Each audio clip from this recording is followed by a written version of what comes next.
In today's installment of In Retrospect, we're going to look at the album Odyssey by Home. The album was released July 1st, 2014 through the Midwest Collective.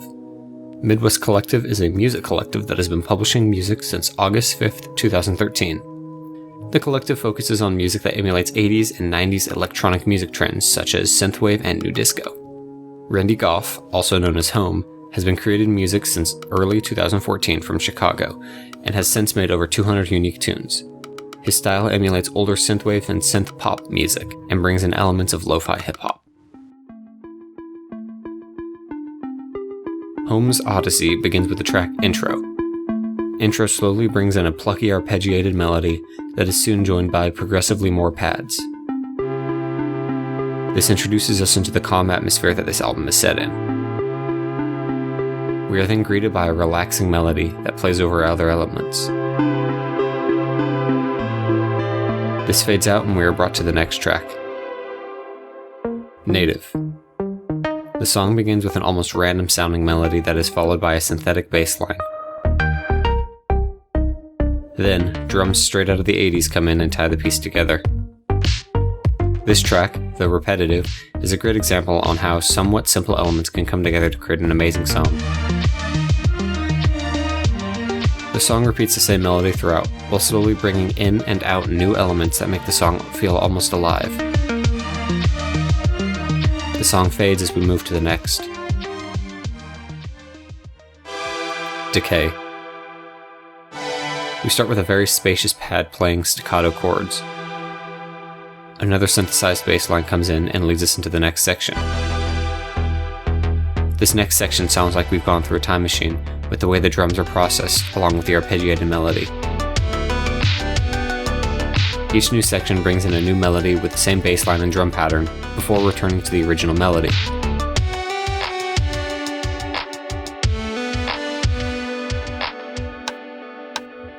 Word cloud. Almost instantly we are greeted by stylized chords taken straight from the 80s that give off a feeling of driving down a dark road at night with nothing but the radio on. The song slowly builds more reverb, which gives off the feeling of floating. Soon the reverb takes over and the other elements fade. They slowly reintroduce themselves, before everything drops out and we hear the original chord pattern. This brings us into the final section, which is a reintroduction of the first. Again, the track fades out and the next begins. Tides. This track begins with very soft atmospheric pads like waves from the ocean. They're interrupted by a stylized synth and bass line that sway back and forth. The drums come in a halftime pattern.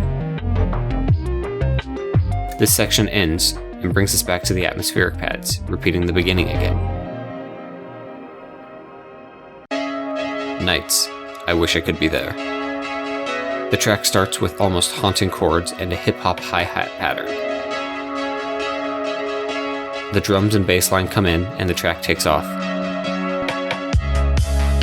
This track to me sounds like a moody David Bowie song. The drums are cut out, then the build-up repeats once more. The song slows, then ends.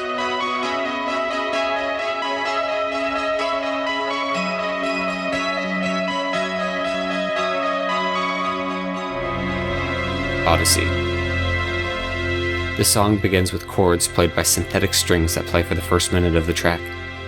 These strings act as an interlude before being cut off by an upbeat bass line and drums. The melody played reflects the strings and retained the emotion while sounding upbeat. An arpeggiated synth soon replaces the bass line, playing the same melody. This transitions back into the upbeat section, but this time with a darker synth. This section continues until it echoes out.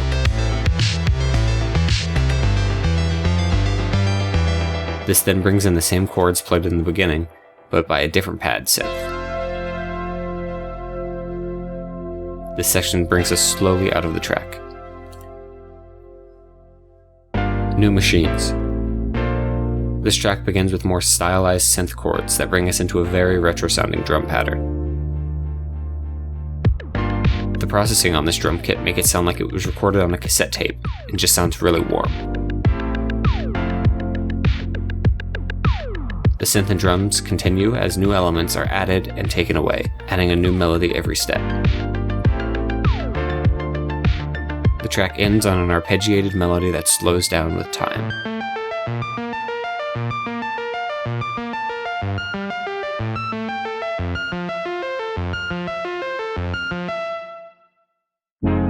Resonance.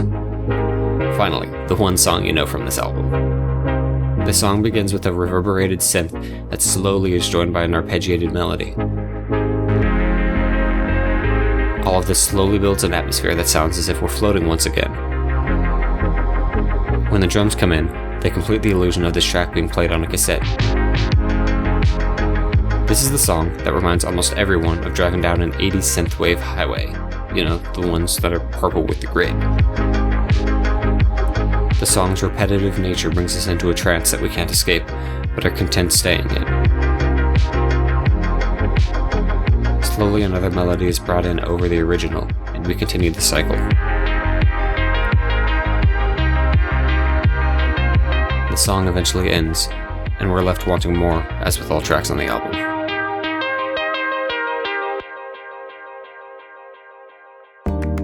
Come Back Down. The track begins with a clap pattern and simple electronic piano chords that remind me of an old R&B or soul track. The track then adds in a simple melody played by a synthesized trumpet. The drum pattern then picks up and we enter a more upbeat section, though the chords are still very relaxing.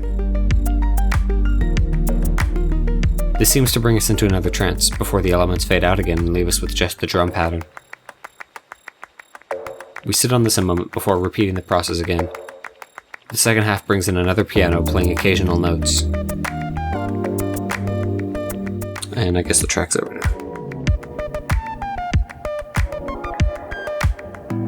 Half Moon. The track starts with slow, spacious chords that lead into a muted drum pattern. Yet another song that sounds like it's being played on a cassette. Eventually, we enter a new section that brings another simple melody in, playing only once every beat. This track gives off the feeling of floating in water, as it has created a muted atmosphere with the processing on the track.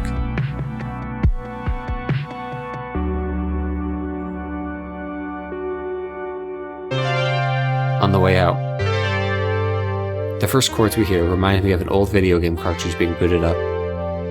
Home is trying to replicate nostalgia by doing this. He brings in a slow drum pattern that yet again sounds muted to give off the feeling of being played through an older pair of speakers. Slowly more melodies are added until they all begin to overlap and fight for our attention. They are cut out and we are left with one new melody that pans between each ear and gives off an amazing atmosphere. The elements slowly fade out and the track winds down. We end with a single note being played out, and with that the album is finished. I believe that this album could have started the lo-fi hip-hop craze that we see everywhere now. Songs like Resonance helped bring the genre to a wider audience and introduce many producers to the processing techniques that evoke nostalgia. This album sets the listener back in time into another location with the various instruments it utilizes, as well as processing techniques that help it achieve that atmosphere. If this album was released this year, I think that it would definitely hold up to today's standards, especially with the rise of lo-fi hip-hop. There's a large market for lo-fi hip-hop songs that last more than just 2 minutes, and that sound different from the generic cookie-cutter formula of other songs. In closing, I believe that this album has helped breathe light into one of the most listened to genres today by evoking a sense of nostalgia in everyone that listened. Okay, bye.